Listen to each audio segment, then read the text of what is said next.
Hi, everybody. I want to welcome everyone from the Television Academy to cook with us today. I am here with a dear friend named Michael Twitty. He's a great author. Some of you may recognize him from the Gullah Geechee episode of Taste the Nation. We are so excited to cook with you today. We're going to make a wonderful recipe called red rice. And if you've watched the show, you'll know that Michael and I made it down in Carolina. So hi, Michael, how are you doing? Hi, Padma, how are you? I'm great, and I'm very excited to cook with you again. Oh, this is fun, this is fun. So Michael, I've turned my stove on medium low, and I'm gonna start by cooking my bacon. I know you're doing a vegetarian version of red rice, so I'm gonna let you talk a little bit about the ingredients for this recipe and tell us what we need. Great. So you can do this recipe vegetarian, you can do it with meat. Sometimes I use lamb bacon instead of using pork bacon when I do this recipe on historic sites. I will use traditional, hickory smoked bacon, slab bacon, cut up into chunks. But here I'm doing a vegetarian version, just with vegetable oil. The ingredients are pretty simple, and with me, I can't resist the temptation to be improvisational with my ingredients a little bit. So there's certain things that were in the rice book that I've just done with UNC Press that are not there that I have here, like garlic, but I'm not straying too far from the recipe as stated. So with red rice, it's absolutely essential to have really good quality stock, and I have good quality stock here with my grandmother's personal secret, which was always to have an onion with cloves in it. In the stock, as well as anything else that she had in the kitchen that was a vegetable went into that pot. And then, of course, you have red onion, and you have, or yellow, and red or yellow onion. Bell pepper, any color works, but particularly for red rice, green or red is tradition.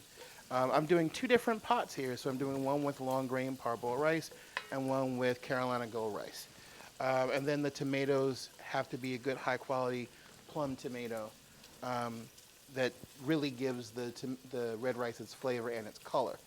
This is originally called tomato pilau or purlu, but it's a dish that basically is a derivative from West Africa. And so much like its granddaddy dish, a grandmama dish I should say, jollof rice, you have that same element of onions, peppers, and tomatoes. And the spices are pretty simple. We have salt, we have a little bit of cayenne or red chili flakes. We have some Cooking Gene kitchen spice, kitchen pepper, which is a blend of what we usually think of as sweet spices, but in the colonial South, in colonial America period, but especially in the colonial South and antebellum South, was a mixture often used in place of or alongside black pepper. Pretty What's much in it? Oh, kitchen pepper, you called it on the show. I remember you called it African American garam masala, which is not too far away. And it's nutmeg. It's first black pepper, white pepper, red pepper, nutmeg, cinnamon, cloves, ginger, the like. And I forgot to say Worcestershire sauce as well. So those are the ingredients.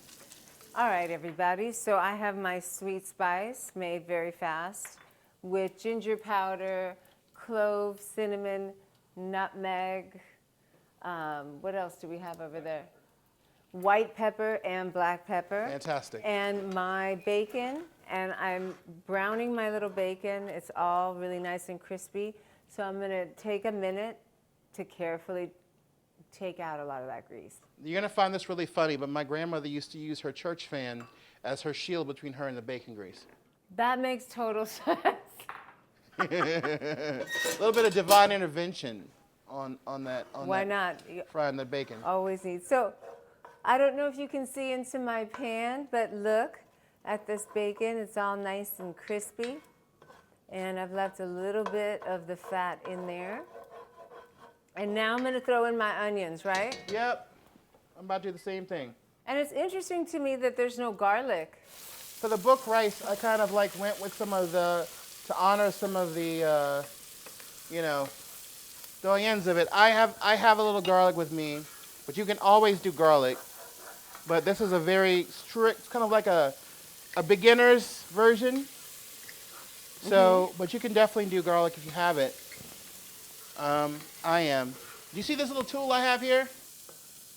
Yeah. Banku stick from West Africa.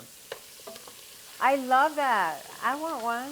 Yep, I literally bought it over there. And you know how it is in Africa, in India, and other places? They will make you one on the spot. I love that. That looks so useful.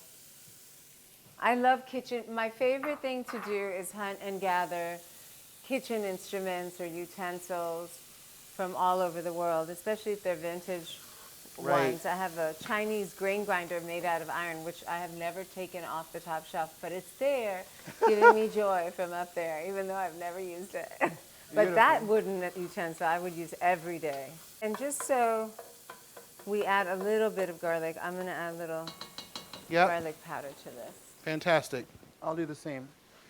I added probably about 3/4 teaspoon of garlic powder. Be careful that you're adding garlic powder, not garlic salt, because it will affect the salt content. So if you're adding salt, garlic salt that is, just be mindful, especially if you're also using bacon, because obviously there's salt cured pork. And I'm adding just a pinch of salt. Okay. Not too much. We're going to salt as we go because, as Michael says, your chicken stock or beef stock is also going to have some salt. So you can always add the salt in. It's better to layer the salt as you go little by little anyway. So is the new book out, Michael? Yeah, Rice is out. Kosher Soul has taken a little bit of a nap until 2022 because of all the pandemic and all the flashpoints that have happened in terms of race and social justice and intergroup relations. So, but that's okay because it needed to. But Rice is out, happy and fantastic through UNC Press. There it is. It's a small, it's not a tome. It's not a tome. It's like That's okay. Southern, just strictly Southern key rice recipes. So should I be adding the bell pepper once the... Absolutely. Go ahead onions and lose once their the oil? onion looks a little glassy, a little translucent, go ahead and throw your bell pepper in and then let that go for 2 or 3 minutes. You can up the heat if you need to, just to make sure it's, you know, doing its thing in good time. Padma, what's your favorite thing that you ate on the road in Taste the Nation? Oh my gosh. Well, the Thai food in the Thai episode was all really good. And the Persian food too, in Los Angeles. I love Persian food. And Yes. I have to say, you know, the red rice is a favorite as well. I make it all the time. Oh. And also, I ate pack rat in Arizona. Yes, I did. It looks like a little tiny prairie dog. And truth be told, I didn't want to look at it alive. I went to the San Carlos Reservation to talk about food with this wonderful woman who is a forager named Twyla Casador. And we cooked a meal with everything grown or that lived on the very ground beneath my feet. Wow. So we made pack rat, or glosho, as it's called in the Apache language. And we foraged wild onions, and we made a salsa with barrel cactus fruit and sumac. Beautiful. And it was really a spiritual experience because, you know, I'm a city girl, so I don't know anything about catching, fishing, anything, planting. I mean, I know a little bit about planting, but regardless, it was miraculous to me that I was, standing in this desert going, if I was literally left here, I would starve in 6 hours. You know, Right. As soon as I used all the trails mix in my shoes, it would be done. But through her eyes, I got to learn how much bounty there is even in a desert. Yes. And the food was delicious. And I had heard that Native Americans don't often salt their food, and I was terrified. So Right. I even stole the little salt and pepper shakers off my tray on the plane, on the airplane meal. And I had it stashed in my vest just in case. I was terrified of eating this pack rat, desert pack rat. And I got to tell you, it was delicious. Well, you should have gone to It tasted Ghana a with little me bit and like eaten a that. turkey leg. Yeah, you should have gone to Ghana with me and eaten that cane rat or whatever they tried to make me eat. It's hard, I think because of my Brahmin upbringing, Yes. my grandmother still won't even let you bring meat into the house, Wow, even if you right. sit on the veranda and eat it. So I grew up a vegetarian, so I'm still a little squeamish about a lot of meat, Wow. which is weird. I mean, on Top Chef, of course, I have to eat everything. And even on Taste the Nation, I want to be a good guest. So whenever I'm going to these communities, I eat happily whatever they give me. But the pack rat was a moment in my personal culinary growth, I will say that. Heard. What was the most delicious thing you ate in Senegal when you and BJ went out there? Oh, easily okay, so I am that carnivore. So I'm gonna tell you easily DB. The kind of like Senegalese barbecued lamb. All right, so the rice is going in before the tomatoes, correct? Correct. Okay. So I'm going to add the rice right now. Get a little more bacon grease in here. Never hurt anybody. Well, just a little. Okay. And again, I'm making this with bacon, but if you want, you can do a vegetarian version, which is what Michael is doing. And he's just using vegetable oil. You could also use a little bit of butter, I guess, Yep. if you didn't want to be using meat, but you didn't mind a little dairy. So now I'm going to add the rice. I'm using long grain. I think Michael has some Carolina Gold over there. Make sure you rinse the rice nicely. And also let that rice drain. So that when we're toasting it, as we are now, that moisture won't impede the rice from getting toasted. And then, of course, we're going to add that moisture back in with the tomatoes. Now, we are making this out of tomato season, which is why we're using canned peeled tomatoes.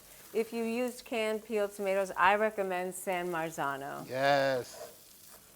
So a little bit of history. I got to know Michael through his writing first. And so I knew that I was going to fall in love with Michael. And then I was very happy that a lot more people started getting to know who he was. And I was very privileged to be able to give him the Book of the Year award and the Best Writing award at the James Beard Foundation that year. And it just gave me so much pleasure to be able to hug him in person. And we've been friends since. Absolutely, absolutely. It was, when I saw that picture of you holding the cooking gene, I must tell you, I let out an audible scream at the highest pitch available to me, which is not easy. So it was something. And again, if you wanted this to be vegetarian, you could also use vegetable stock.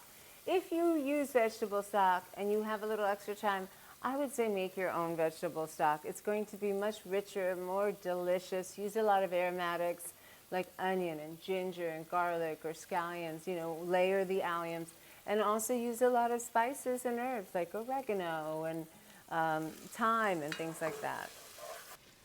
So tomatoes first, cook them for 2 or 3 minutes with the rice, and then go ahead and throw on your stock. So is rice a recipe book? Is it a cookbook or is it prose and recipes? It is a cookbook with a little bit of, good historically based head notes. And what matters to me the most is the fact that the introductory essay doesn't sideline people of color. I think that's something that has really bothered me, of course, in talking and writing about the history of Southern food and other cuisines as well. But I mean, rice comes into the South with black men from, Senegal, Sierra Leone, Guinea-Bissau, Gambia, and Liberia, clearing the land and harvesting, and black women planting and cultivating the rice. And especially black women. It's interesting, something I don't think I told you when we were filming Taste the Nation was that when I ask other African Americans who have that same South Carolina, Georgia, Southeastern North Carolina, Florida heritage, that Gullah Geechee corridor heritage, I'll ask them the question, so what side is your Mende on? And I said, I bet it's your mother's side. And they said, how did you know? It's almost every single time. And it's because these are the women whose knowledge was required to make those rice fields flourish. You know, as we talked about, the men and the women did different sorts of labor based on gender in West Africa. And men got the fields ready, the women planted the fields, cultivated them, and then then both men and women would harvest the rice. And then the women would pound and winnow the rice with the fanner baskets. And without their knowledge, you know, rice would not have been a thing. But rice wasn't just a casual crop. It was the crop of gentlemen planters. So most of them had some degree of wealth. And they were some of the richest people in America at one point. But that wealth was based on the misery of our ancestors. And, you know, one thing I didn't think about until we actually went down to Middleton and looked at it, I will be real with you. I took for granted the fact that people had to clear the land. And I remember there's this moment when we were standing looking at some of what have now been, you know, was now reverted back to like natural gardens, natural wetlands. And Yeah, you know, swamp. Yeah, that swamp. And I didn't in my head, I always thought about the marshes. I never thought about those cypress and tupelo trees that are just deeply rooted in the soil and what it would have taken to like get them, you know, out of the ground and do all of that work. And, you know, of course, all the snakes and all of the alligators and all the other stuff, and just the invisible pathogens from mosquitoes to parasites in the water. And then I went, you know what? I still have no idea, even after being in a rice field in the Carolinas, I still have no idea how tough this was. I'm, you know, at first maybe it raised a few eyebrows, but I purposely chose to go back to Middleton Place with Taste the Nation with you because I wanted to give the discussion the space it deserved. Yes. And I'm so happy I did that because I got to have the experience, but hopefully everybody who watched Taste the Nation also got to have a deeper discussion that is very painful, but also enlightening and necessary. It's like, in order to have true healing, you have to really clean the wound. Yes. And really, really cleaning the wound is understanding how deep it goes, why it's infected, how we can prevent that from happening.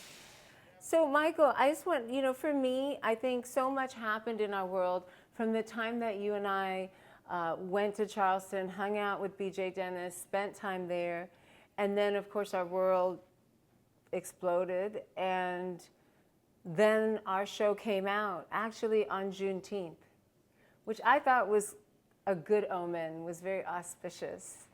And I want to know, I mean, for me, the feedback has been so emotional and wonderful. And, you know, it's different when Top Chef is a fully formed thing, and I'm so proud of it.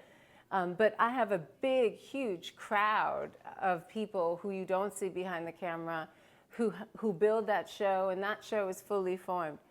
It was really an experience for me to think of something in my head and create something out of nothing and will it into existence and have it become Taste the Nation and sit there in Charleston sweating our butts off and then have everybody at home and share what we did, you know, on all these episodes. And the feedback has been so wonderful for me and so enriching because it took me so long to get Taste the Nation made that I was wondering, like, maybe I just want to watch the show. Maybe other people don't want to watch the show. And now I know, thankfully, that there are so many people that want to watch the show. What's it been like for you? What's the feedback that you've gotten from being on the show? It's been exceptional. I have a lot of, and particularly for me, to have a lot of former Hebrew school students write me and say, I saw you on Padma's show, and I just got to say that I'm so proud of you. But even more so, this is what got me. You know, for a lot of my students, I was the only, you know, African American or black teacher they had. I taught over 1,000 kids over a 15-year period. And I was the only black man, many of them ever said sir or mister, called mister. You know? And it's interesting that when the show came out, that was right in the heart of the summer of Black Lives Matter, and trying to procure social justice for all regarding police overreach, etc. And for them to write me and say, I see it, and I see what you were trying to teach me, and I'm glad he had you as a teacher, because now I'm a teacher. Now I'm a principal. Now I'm a voter. Now I'm a juror. Now I do social work. And I have coworkers who are of color, and I don't see them the same way because I had you, and the things that you were saying in the show are things you were trying to teach us. One of my former students is his mother is Ashkenazi Jewish. His father converted, and his father is the 8th or 9th generation of folks who came out of a family of South Carolina rice planters. So when we talked, all the stuff we talked about in the episode were things from this young man who is now in his early 30s, shock. That's his heritage. That's his family story. In fact, one of his ancestors wrote a whole book about the glory of the plantation days and their great plantations and their thousands of enslaved people. So this, on many levels, that show furthered a dialogue between he and I about what our mutual heritages mean, both inside our faith and family, but also as black and white people in America. So it's the reaction from African American folks, from Gullah Geechee folks, has been explosive. They love it. They were glad that the history was there, that someone was talking about it in terms of a living presence and not like this relic. So yeah, it was great, and I really appreciate it. I was so excited because when all that stuff was going down and we were thinking about when to put the show out, and we had selected the date, and we just thought it was important, and Hulu very generously agreed to put our episode, the Gullah Geechee episode, on YouTube for free in celebration of Juneteenth. The show came out like right at midnight, all the episodes, but for that whole weekend, you could get the Gullah Geechee episode free on YouTube.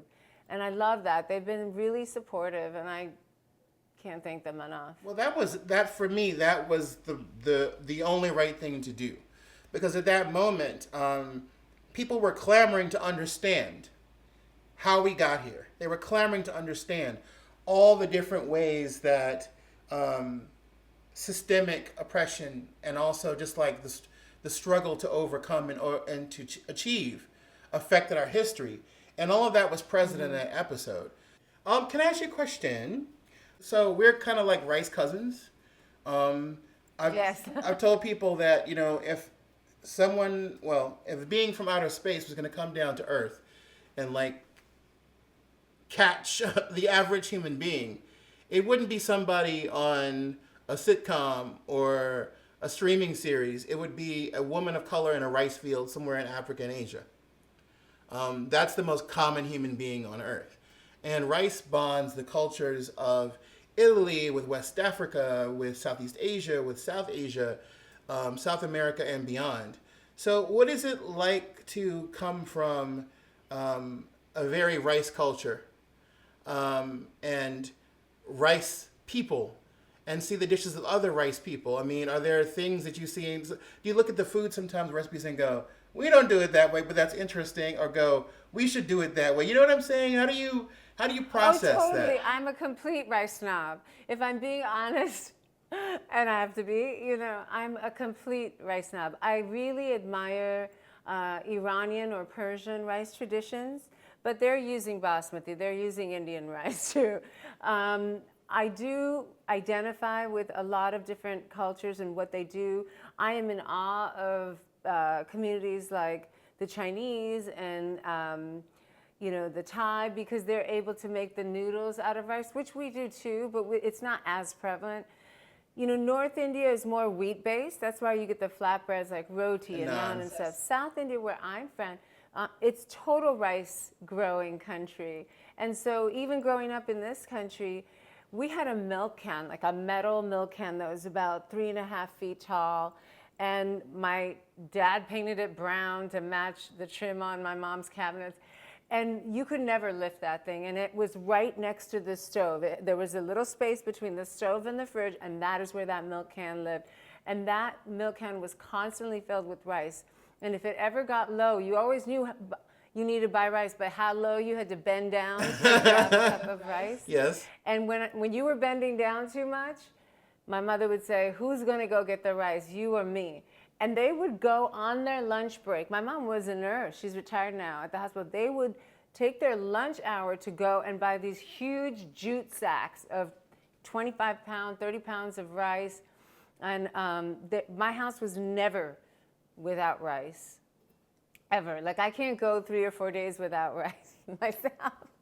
Okay, so is there I don't know Tamil, but are there any expressions about rice in Tamil that suggest like the ubiquitous and the importance of it? Well, there's a festival. Like, there's one of our biggest festivals, which is always on January 14th or 15th, is called Pongal. And Pongal, pongardu, or the verb, means to boil over. And so the ceremony that we do on Pongal is we cook rice and we purposely let it overflow, because that symbolizes the abundance of rice and never having to want for rice. The harvest festival happens in January. And even when you move into a house, like a new house, we're very superstitious in my family, and you have to do a house blessing ceremony. And that doesn't mean, I mean, you can do this too, go around with sage or incense. What that means is you cannot cook anything in that house on that stove until you first boil milk and rice and let it overflow. Because if you don't do that, then the house is not blessed. And then there are prayers that are said, but the most important part of that ritual is the rice boiling over. I remember my friend Andrea Nguyen, who is Vietnamese, and when we met through TED, she said to me, to say, have you eaten today, or have you eaten yet in Vietnamese is to ask if you've eaten rice. And it was funny because I was already deep in this investigation of my African roots. In Sierra Leone, the expression in Mende and Vai and Temne, all the languages, is for, are you hungry, is have you eaten rice. And there's this constant sort of thing. And even in South Carolina, like there's a phrase for like talking foolishness is promise and talk, don't cook the rice, which is directly from Nigeria. It's very true. Actually, you were asking about proverbs, and I couldn't think of it, but there is one. Like, it's not a proverb, but it's what we say anytime. We don't say, have you put the food out, or have you eaten? We say, sora por la ma, which is, should we put the rice down? Which means, should we set the table? It's just like rice is food. There was a custom that made it to America by the Africans who are from Muslim backgrounds from rice-growing countries. And it's you give a child and give the people for charity's sake something called saraka. And it's a cake made with pounded rice and honey or sugar. And it's to give people blessings. And it's like, okay, it all kind of like flows together no matter where you're from. How's your rice? Girls, kicking. If you make some dosas next time like you did before, and we get some red rice, we get some red rice and dosa wraps. It'll be awesome. Totally. But dosa is made from fermented rice and lentil, but mostly rice. Rice on top of rice, all good. All day. All day. My rice is done. Perfect. And delicious. So thank you for this recipe. Oh, you're welcome. But I am looking forward to going back on the road. We are going back to shoot the second season of Taste the Nation shortly. We just want to wait for a few more people to be vaccinated. But later this spring, we're going to go back on the road. I'm very excited about that. And I can't wait to see you again. Thank you so much. Thanks for being on the show. Thanks for being here cooking with me.